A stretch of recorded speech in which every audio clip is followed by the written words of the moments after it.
मैं हूं छत्तीसगढ़ का मराठा शासक बिंबाजी भोसले। मैंने अपने शासनकाल के दौरान यहाँ की जनता और राज्य के लिए कई महत्वपूर्ण कार्य किए हैं। जैसे कि मैंने ही रायपुर तथा रतनपुर का एकीकरण किया, राजनांदगांव तथा खुज्जी जमींदारी प्रारंभ की। मैंने परगना पद्धति की शुरुआत की। इसके साथ ही रतनपुर में एक नियमित न्यायालय की स्थापना की। इसके बाद मैंने विजयादशमी के पर्व में स्वर्ण पत्र देने की परंपरा को प्रारंभ किया।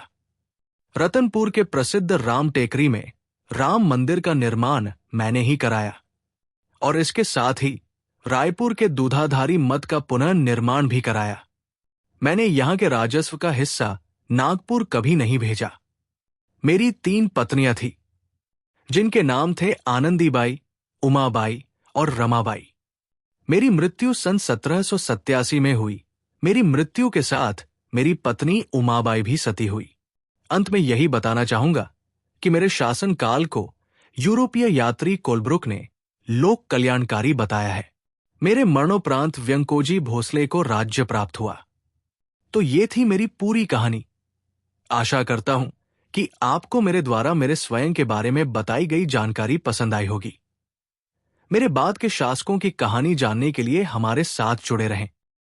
मैं हूं व्यंकोजी भोसले। बिंबाजी की मृत्यु के पश्चात मुझे मराठा शासक नियुक्त किया गया। मेरा शासनकाल 1787 से प्रारंभ होकर 1811 ईस्वी तक रहा। मेरे शासनकाल को सूबा शासन के नाम से भी जाना जाता है, क्योंकि मैंने छत्तीसगढ़ में सूबेदारों के माध्यम से शासन चलाया। मैंने भोसला प्रतिनिधि के रूप में सूबेदारों की नियुक्ति की। मेरा कार्यकाल 24 वर्ष का था, पर मैं केवल 3 बार ही छत्तीसगढ़ आया। इन्हीं सब कारणों से मेरे शासनकाल के दौरान रतनपुर का राजनैतिक वैभव भी धूमिल हुआ। मेरी मृत्यु 1811 ईस्वी में बनारस में हुई। मेरे मरणोपरांत अप्पाराव को शासक नियुक्त किया गया। तो ये थी मेरी कहानी। इस कहानी का अगला अध्याय सूबा शासन और सूबेदारों द्वारा किए गए कार्यों पर होगा।